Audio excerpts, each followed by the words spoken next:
Now if you're just tuning in, I just recently finished up my 996 turbo rebuild / revamp, and I bought an 07 997 turbo. The car was crashed on a racetrack and sold to me with a whole bunch of parts, everything to fix it. Almost.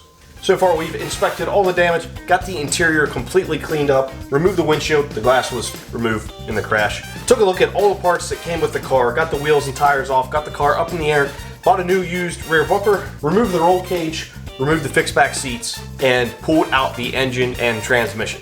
Saying that out loud, sounds like we got a lot of stuff done, but there's a lot more stuff that needs to be done. So this 997 might be a little too far gone to save, but don't worry, I have a plan.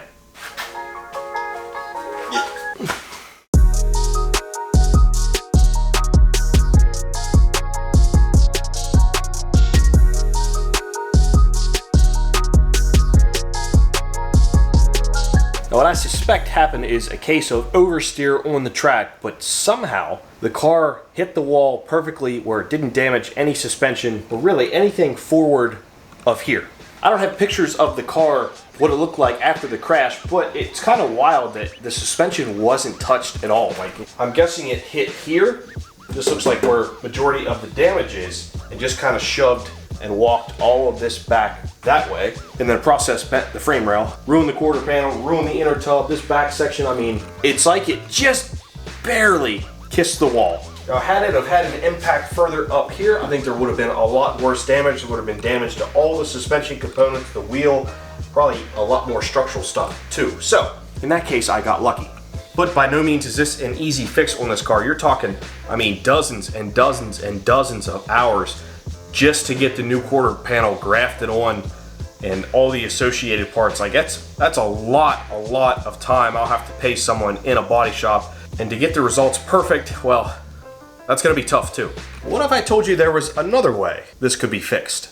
It's pretty foobar, and as you guys know from the last episode, the frame rail is definitely tweaked, well, a few different ways. So it comes down to, do I continue trying to fix this car? It comes with everything to fix it, almost everything to fix it, just not the frame rail. And even if I get the new quarter panel on, the new rear section, the new wheelhouse inner tub area, if I replace everything on there, is the car going to be straight? I don't know. And this car does have a clean title because it was crashed on a racetrack, so wasn't reported to insurance. If this is fixed correctly, it's going to be an unbranded clean title 997 turbo manual with 44,000 miles. Now, is that the best way to fix this car? I don't know, but I do have another option, and it's actually sitting right outside. I may or may not have kind of purchased another 997 turbo. And yeah, that means I have a 996 turbo and two non-running, non-driving 997 turbos in a tiny 2-car garage that's basically the basement of my house.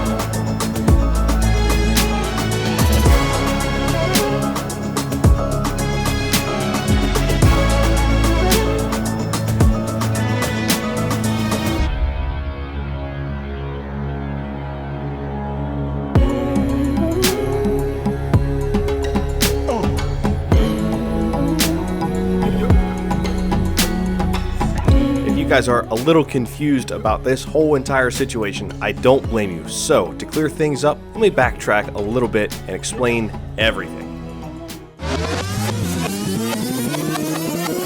So you guys know that giant car trailer that delivered this car? Well, it had something else inside it as well, which was hidden until now. By the way, kudos to you guys who actually saw the car in the last video. For some reason, when I was editing it, I didn't realize that it was in the video. It wasn't supposed to be, but you guys saw it. And the guys that saw it, you guys are like the real OGs because you actually watched to the end of the video. But still, I didn't mean to do it, but it was a good Easter egg. So the car's coming in like half an hour.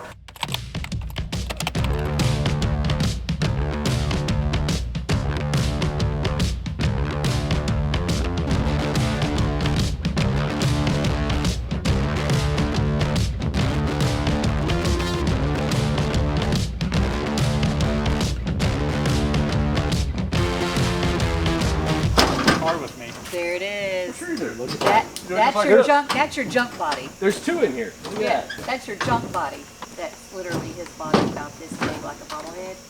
Oh boy, look at that. Now, is it bolted to that at all, or is it just on there? It's just sitting on it. Okay. It is on the jack points though. So Okay. They've got little inserts that go up into the jack points.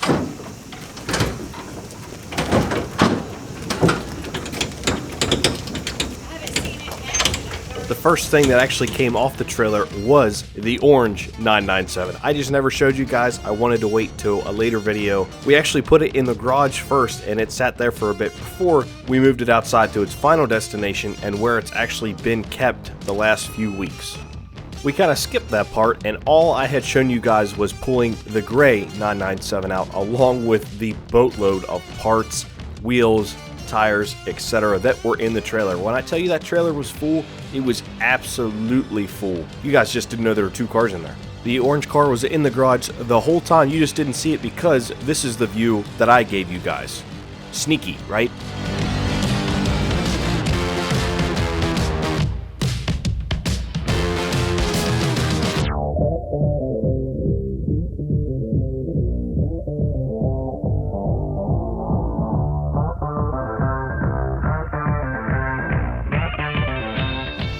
Straight back? Okay. Yeah. Alright, start pushing the front over. Straight back. Push the front. Is that good, Matt? Yeah. Good with the Under, brake. under a wheel here so it doesn't roll away on us. Yes. Well, Yeah, we're gonna get up. whatever you think. And get it, the farther forward we get here, the easier it is to lift. Alright, you're good. Oh, Set it down. a lot of work then. Probably won't be maybe two. Okay. I'm set. Cool. All right. Show me the stick. Oh, yeah. Now these jack stands aren't as tall.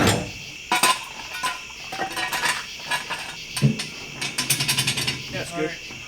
Look at that. That's a great dolly. It is. He told me he was building one. He's like, I'm building a dolly, but you can't have it. I'm like, oh. And I just finally got around to having And that's having a it's real perfect. reason to build one. It's perfect. It's adjustable like that. Uh-huh.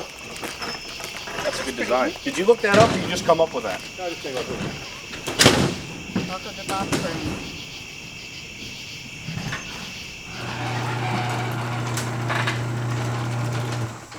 Yep. I might have the world's only orange 997 turbo, and it's right out there. If you can call it a 997 turbo, there's really not much left of it.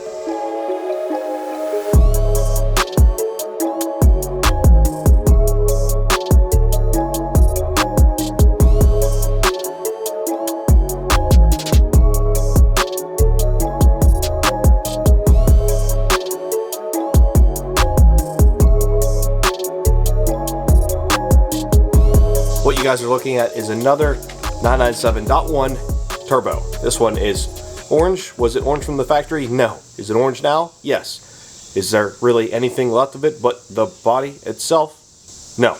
Now Bob, the guy that I bought it off of, and a lot of you guys actually know him, which is pretty cool, he told me the car wasn't just painted orange, it was full Dukes of Hazzard. I guess that's why it has a black roof. I would have loved to seen a picture of this thing all together. I bet you it looked pretty wild. Now why someone would do that to a 997 turbo, I have not a clue. I got a bunch of new t-shirts on the website too, guys, like this 997 key on the left. Added a bunch of 997 stuff, added a hat, lost some Porsche merch, at least for now.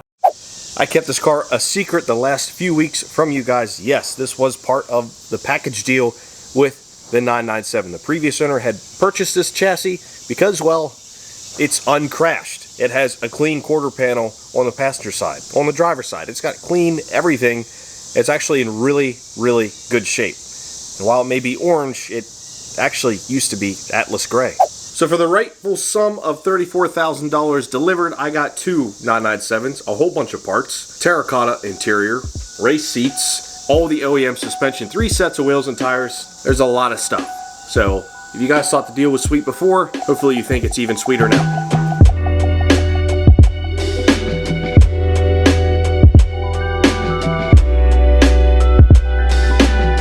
I know what you're thinking. This is a mountain of work in front of me. If I choose to swap the chassis, It's not as simple as just taking the suspension off, putting it in the new chassis. It's not as simple as putting the engine and transmission into the new chassis. It's all the little things. It's the coolant lines.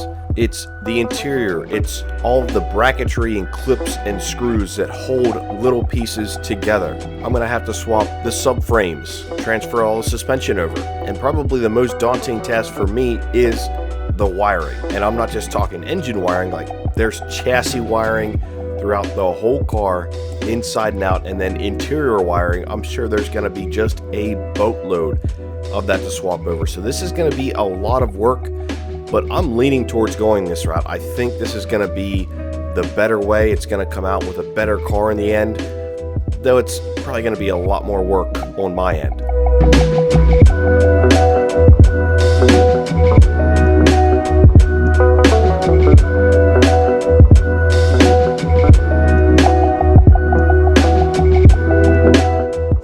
Before I get too far into all the details of this car, I do have a glass guy coming. You saw he took the windshield out of the gray one because I thought I was going to fix that one. Well, he's coming back to take the windshield out of this car as well as the rear window, because that's obviously going to need to be done for paint, and I want to inspect it, see what it looks like with that stuff out.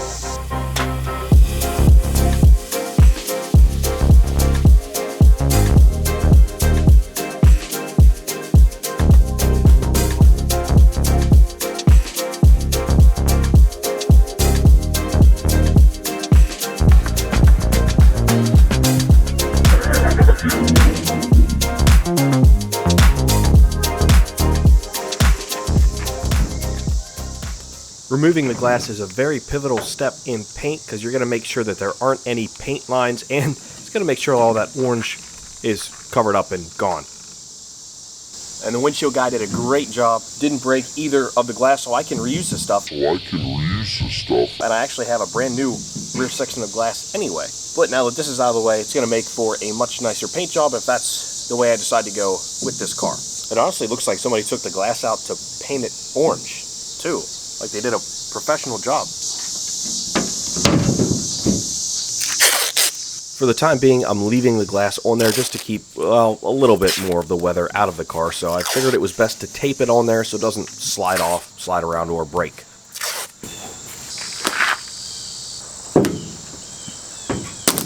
Oh. So it doesn't slide off, slide around, or break.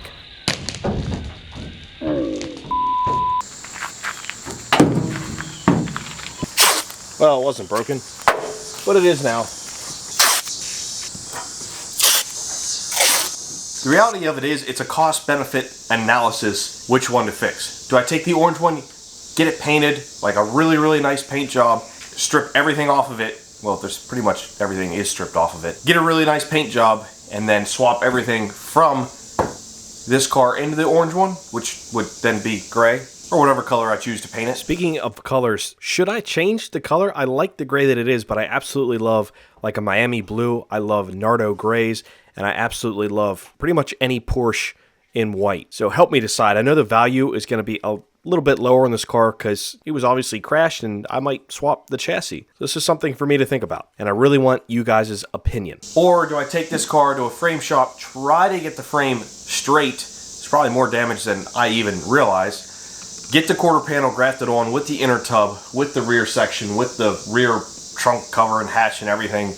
Not only to have a car that was crashed, well, multiple times. The previous owner said this car was crashed a bunch of times, and I assume probably all on the racetrack. And if you see on the driver's side quarter panel, it appears that that has been repainted and repaired as well. So it's kind of leading me down the path of, I should probably swap everything to that car. Because let's face it, this whole car needs painted all around, and on top of needing to be painted, it needs a ton of body work. Not just all the repairs, but there's some pretty nasty dents on the B-pillar area. Looks like the Bondo and paint is chipping off the driver's side quarter panel. Well, it needs a lot of love. However, this car really doesn't need much body work at all. It pretty much just needs to be sprayed. That's way easier. But what's not way easier is swapping everything from this car to that car. That's a whole hassle in and of itself. There's no damage to this car anywhere. Like, it's nearly perfectly straight. It's just painted orange. Now, I know this brings into question VIN plates. Well, if you swap the chassis, the VINs are going to be different. That's true, but I'm still going to have the same VIN on the engine. the same VIN on both doors. Like, there will be more than enough of a mountain of evidence that the car is truly this gray one and not the orange one. And the VIN that's on the rear of the car, well, that is no longer there because, well, this car is destroyed, the gray one, and the orange one doesn't have that section. So really, you're talking the VIN on the dash and wherever else a VIN may be. But I mean, it's clearly going to be the gray car. And if I choose to sell this car, that will obviously be portrayed to the buyer, the new owner. Everything that was done, they can look it up on YouTube. So it's nice to document these kind of things. I really think I need to visualize my thoughts here for you guys and for myself. So everything included right now, I'm in 34 grand plus the bumper. That's 700 bucks. So call it 35 grand in what I have now. But the question is it going to cost more to fix the gray car, or is it going to cost more to swap everything to the orange car?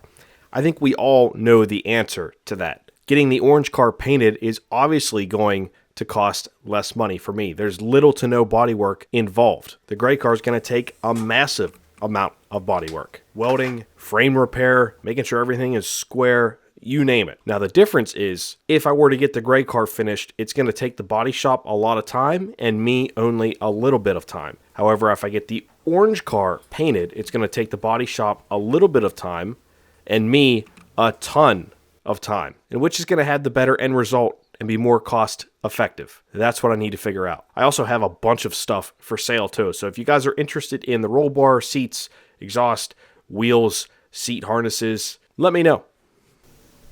What do you guys think I should do? Paint the orange one or paint the gray one? I'm talking to you. So that really leads me to this question, guys.